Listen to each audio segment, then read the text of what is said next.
and I see new attorneys do this, is never tell the client that you're too busy, that you are busy, that you have other clients. Make them feel like you're the only client in the world. Don't even mention other clients unless you're illustrating a story or something. Don't tell them, well, I have a lot going on today, or I'm doing this. Just like, yeah, I didn't get back to you as quick as I wanted to. You're real important to me. Let me just share with you. The client will give you so much grace if they don't feel like they're bothering you or that you have other clients that are more important to them.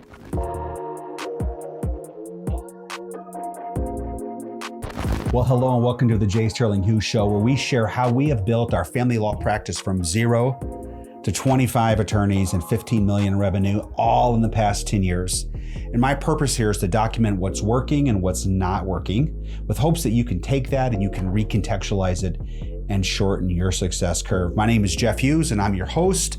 And today we're talking about the one piece of family law advice to rule them all. Now that's a big promise, but let me just get it out of the way. The first piece of advice that rules them all is to cherish client service. Now you're probably thinking, oh goodness, Jeff, that's duh. I knew that. Everyone knows that. But let me confess to you, I am a late convert to this. Let me give you the sordid story here. I am a marketer to my core. I love marketing. I love the metrics of marketing. I love the chase of marketing. I love all that goes into it. And I see every business problem, every law firm problem as a marketing issue, okay? And my partner, Tony, same way. We both are kind of cut from that same cloth. And that is a great feature to have if you want to start a family law firm. It's not a great mentality to have if you want to grow and build an enduring, impactful law firm.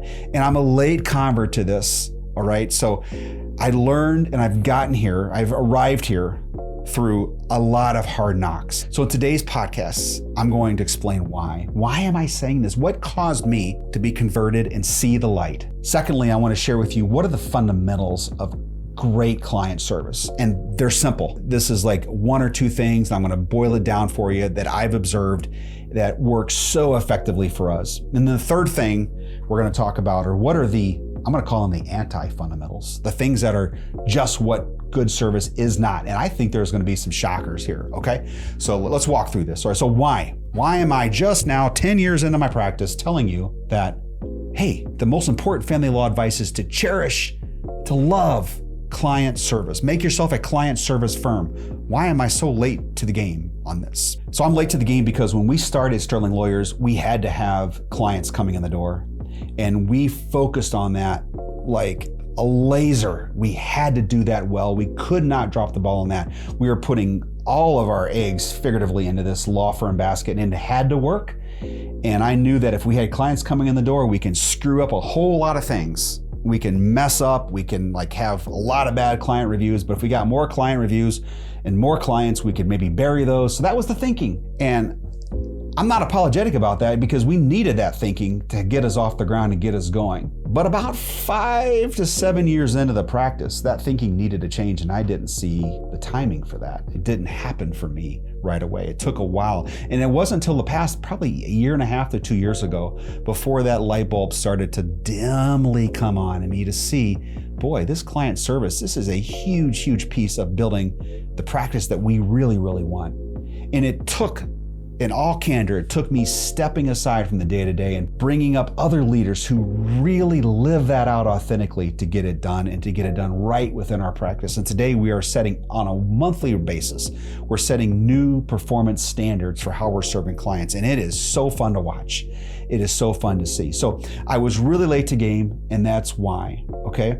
So now, I've talked about this is the one piece of family law advice to rule them all. But Jeff, what about all these other things? And I'm not going to minimize those. I will point out to you, knowing your strengths as a leader and as a firm, as a team, that's critical.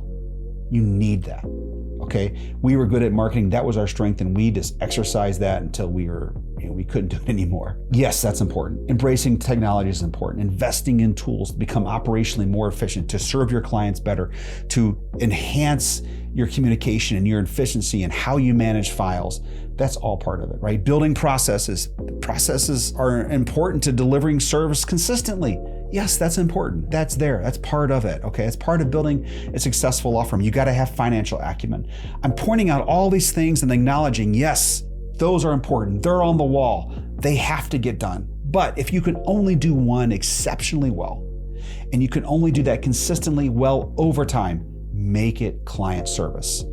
All of the other skills, generally you can actually outsource those. You could buy those skills elsewhere, okay, if you're not good at them. Mostly speaking, okay, don't hold me uniformly across the board, because I could give you examples where that doesn't hold up all the way. I'm trying to give you directionally accurate statements, and directionally accurate, focusing on client service, doing that exceptionally well will serve your firm better than being good at any one of those things, or better at any one of those things than client service. Now, why is client service? Why am I so late to the game, but so fiercely in my advocacy of client service? One is I'm a marketer. I want to have low marketing, high dollar clients. Having a great base of satisfied, happy, excited, exuberant clients, referring clients into your firm reduces your marketing costs significantly.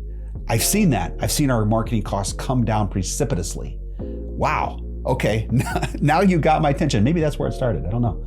All right, so that's really important. Another thing too is if you want to increase your per client value, you have a lot of referrals. Referral cases pay more. They close higher and they pay more.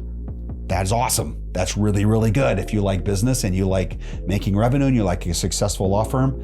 Another thing too, if you're doing great by your clients, it feels really good. It gets your old ticker kind of happy. It kind of palpitates a little bit. It's really, really fun. I love seeing our reviews. We publish all our reviews internally, and they're so fun to read. I read them every single week, every time they come out. Those are really, really cool. It makes me feel great. We're doing great work for clients. So that's really good. So there's the morale boost. There's the happiness part. That's like people enjoy that. They want to be a part of our firm. I remember early on, right? We came up with the NPS implementation in our firm. NPS is huge, right? We just put it in our law firm, and clients would give us responses. And quite frankly, in the early days, we had a lot of not so happy clients, right? And we thought it would be really good to immediately just kick that information right out to our team right when it came in and send it right to the attorney that it was involved in the case. And if you know anything about family law, as we all do, right? You're gonna find that some of those just were not fair. I mean, some of them were fair. We didn't do a good job. We screwed up. We didn't return a phone call. We made promises. We didn't deliver on whatever. That happened, unfortunately. But sometimes clients were just not nice people, and they expressed that to the attorney. And so we would send those, and we called them tickets. And talk about demoralizing. Oh man, it just would crush the souls of some of our team. And I can see why. They're like working their tail off to take care of clients, and then we're pounding them with these tickets. So we thought we'd soften a little bit, and so we started calling them nudges. So we thought, well, we don't want to call them tickets because that's kind of a negative connotation. You know, it's like you get a ticket when you're driving. Let's call them a nudge, kind of like a elbow nudge or something. And, hey, know about this. Well, that didn't work out great either. So it doesn't help to, like, you know, crush the spirit of your hardworking legal staff with, you know, these sometimes not so nice comments from clients. So we learned that. So we see far fewer of that today, by the way. It's a very, very few and far between that I see any of that come across my desk. So, okay, another reason, it contributes to a positive work environment. I kind of mentioned this earlier. If your clients are happy, your team's happy. They know they're doing good work. They're proud of that. They can boast about it. Yeah, you know, look at all these reviews. Look at our NPS score. It's at a 61 this week. That's awesome. You know, by the way, that's like almost 3x where it's at in most family law firms, by the way. So it's really good. So I'm proud of my team. I want to brag on them for that. And also, serving clients well is one of the best accelerants for your firm's flywheel. To get that business flywheel going, nothing greases that flywheel more than great client service. It's just so important to keep that thing spinning and getting it going faster and faster and faster. Okay, that's the why. That's the why behind my conversion, my advocacy, telling you that it's the one advice to rule them all. So let me share with you the fundamentals as I see them. The fundamentals of client service. I like to boil things down to their very essence. I'm not naturally good at client service. So I've got to find shortcuts and ways it serves me, and I can do that really well. I can focus on it. I can measure it and get behind it, okay? So in fundamentals of client service within family law, there are experts out there, you know, 1 million books written on client service, how to do it. There's a ton of gimmicks. You know, there's a ton of like people telling you how you should do that are probably really, really good at it, okay? So great, go read that stuff. That'll maybe, I'm sure will help you. I'm just sharing with you the real nitty gritty practical stuff that I've observed, okay? And this is something that our firm is doing at scale. If you're a sole practitioner or a 1 or 2 attorney firm, you could do this. You can do client service exceptionally well because you've got like great quality control. It's you, right?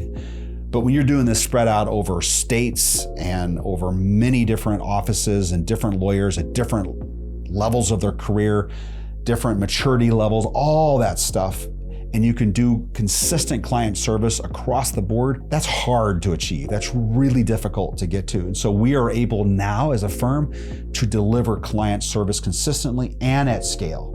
And it's only because we've boiled it down to the really real essence of what it takes to serve clients well, okay?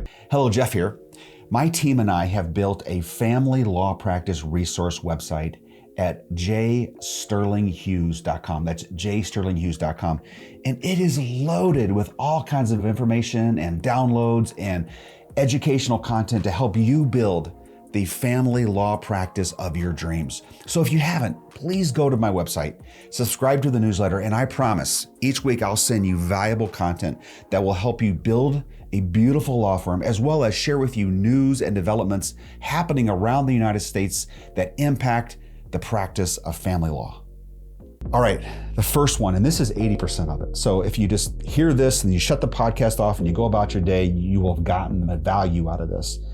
It comes down to communication. I know I didn't shock you there, but communication is 80% of great client service. And here's the great thing. It is within your control. You have control over this. You can't control what a judge does. You can't control what opposing party does, opposing counsel does. You can't control what the weather does that makes you late for court and makes the judge upset, whatever it is. You can't control those things, but you can control how early you communicate, how often you communicate, how well you take the time up front to tell them what's going to happen next, what's going to happen in court when we get there, what's the other side going to do, what's the judge going to do, how's the courtroom laid out, how early should you get there, what should you wear, how do you prepare for getting through security. All those things goes into quality communication with your clients. It's telling them what's happening while it's happening, whether it be negotiations or within a settlement conference, or if it's in court, whispering to your client, okay, here's what's happening next, just keeping them informed. And then it's afterwards just telling them what happened again, and then probably repeating that in a letter that you sent to them that you had AI write for you after you voiced it in, by the way. Okay, so it's the repetitiveness of that, the stuff that gets really boring to you, okay, because you're in this every day, but not the client. And so it's that volume of communication. No client has ever raised their hand and said, you know what, you communicate too much. You tell me too much. No one has ever said that, okay? So over communicate. It will only serve you well. Along with this, and I see new attorneys do this, is never tell the client that you're too busy, that you are busy, that you have other clients. Make them feel like you're the only client in the world. Don't even mention other clients unless you're illustrating a story or something. Don't tell them, well, I have a lot going on today, or I'm doing this. Just like, yeah, I didn't get back to you as quick as I wanted to. You're real important to me. Let me just share with you. The client will give you so much grace if they don't feel like they're bothering you or that you have other clients that are more important to them, okay? They just can't feel that ever. They can't feel like another one of your clients is more important to them. Assume they know nothing. And this is where it gets really mundane for us, right? It gets boring telling the same explanation over and over again for how alimony works in this type of case, okay? Yes, the court's not going to be fair. Yes, that's not what the law looks at. Whatever it is that we have to repeat the same explanation we've given 100 times, keep doing it with enthusiasm. Keep doing it with patience. Keep doing it multiple times to the same client. That's part of good client service. That's what the client wants, okay? What is absolutely true that I have noticed time and time again is that the client's version of good client service is rarely the lawyer's version of good client service, okay? What I'm sharing with you is this is the client's version of great client service, and that is communication in all of its forms. That's responsive communication. That's getting back to clients timely, all right? Even if it's like, hey, I can't respond to you today because I'm tied up in court, but I will get back to you. You text them out or whatever the case is. It's that responsiveness, letting them know they're important. When you don't respond, you're communicating to your client, you're not important to me.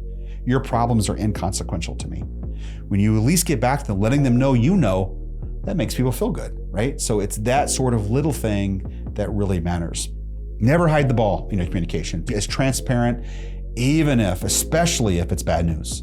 Be really transparent. It is so much easier just to be transparent about bad news and try to hide the ball and have it pop up later. It kills the relationship later when you do that, because now you've lost the trust of the client. So just be transparent and bite the bullet, take your medicine, whatever has to happen there for you to get that information to your client, do that. All right, so now I gave you the 80% of client service is communication, I believe. That's what the client wants. They want great communication.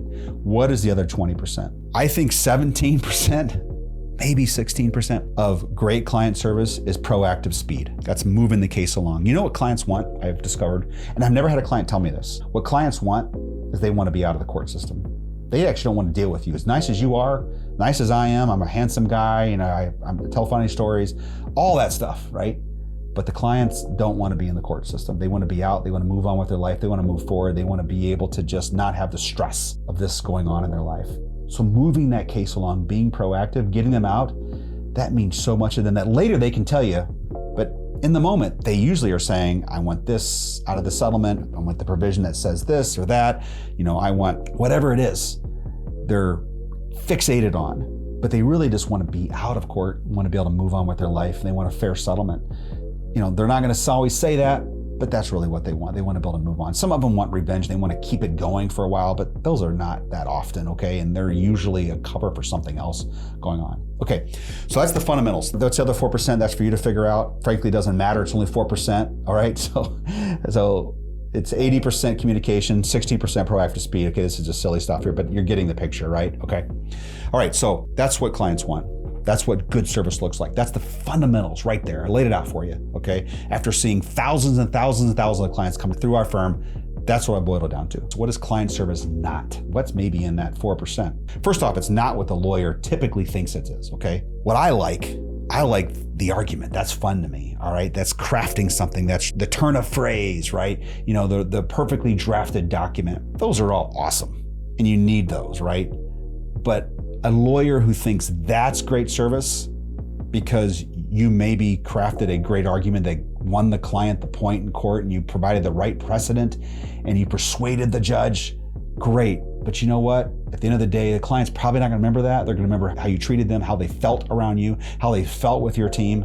That's what's going to matter to them. It's not going to be that win that you spend a lot of your time on that on paper looks great, and it probably was important to the case, but it's going to be these other things, right? That's what the lawyer wants. So it's not what the lawyer typically wants, okay? Or thinks is good service. That's the first one. Second one, gold plating. You can go broke here trying to gold plate your service. So what does that look like? I know of a firm that when clients come in, they white glove them, right? They give them china with like a scone and gourmet coffee, and it's like this big production. They put them in a room and there's scents, and those are all wonderful things. Those are all nice things. I'm not criticizing those things, but don't mistake all of those things for what really matters to the client, okay? That's not how that works. The client wants to be communicated with. Now, those things may aid a consult closing. I can see that. That's certainly important. But that's before they're your client. After you're your client, it's gold plating everything you do, thinking you have to do it over and above is going to make you go broke, quite honestly, and it's probably not going to be valued as much by the client like you feel like it might be, okay? All right, that's another one. What about constant availability 24/7? That's not great service. We think sometimes that we got to be available to our client 24/7, and that's good service. No. Clients will abuse that typically. They want boundaries just like your kids want boundaries, okay? Just like we want boundaries as a society, all right? Clients need that. They want that too. So being available, they can email you. That's available 24/7. Your response doesn't have to be available 24/7. Your text response does not have to be available 24/7. So if that is the takeaway is I have to be available 24/7 to communicate with my client, that's the wrong message. That's not what that looks like. Another thing, what's not great legal service, it's analysis. It's fantastic, penetrating, brilliant analysis. That's great for you. Share that with your colleagues, post it on the wall in the break room and how smart you are. And I'm not being condescending on that. That's like awesome stuff. I was never good at that, so I can make fun of it because I'm insecure maybe about it. But I wasn't that smart, so I didn't do that great of analysis on stuff. Clients don't care. They appreciate it, I'm sure, but they care about other things. Not going to be your analysis part of it. Now, the last one here, winning the case. This is so counterintuitive. This is so difficult for me to understand. It's so difficult for other attorneys to understand. Winning the case is certainly important. It's great. It makes the client feel good, you feel good, but that's not necessarily what the clients want as a whole, generally speaking. Now, there's always one-offs, of course, okay? That's important. But don't put everything in the winning the case basket. If you treat the client like a jerk, you don't communicate to them, you condescend to them, and you still win their case, they're gonna hate you. They're gonna tell everyone how crappy you are. All right, you see what happened there? You won the case, congratulations. You are a great attorney, but you're really bad with people skills, and so that's what the client's gonna remember. That's a fact. That's what happens, okay? So we have to remember that as we go about our practice. All right, so I hope that's helpful to you. Those are the fundamentals, the anti-fundamentals, and I hope that adds value to you. Now, if you're getting any value out of these podcasts, these shows, these snippets, it would mean the world to me if you went to jsterlinghughes.com and subscribe to my newsletter. My team and I are working really hard to build a family law resource site that's just full of great information to help family lawyers, equip them to serve their clients well and build amazing, beautiful law firms. And that's what we're trying to do. It's kind of a labor of love. It's a passion project right now. And it would mean the world to me if you did that.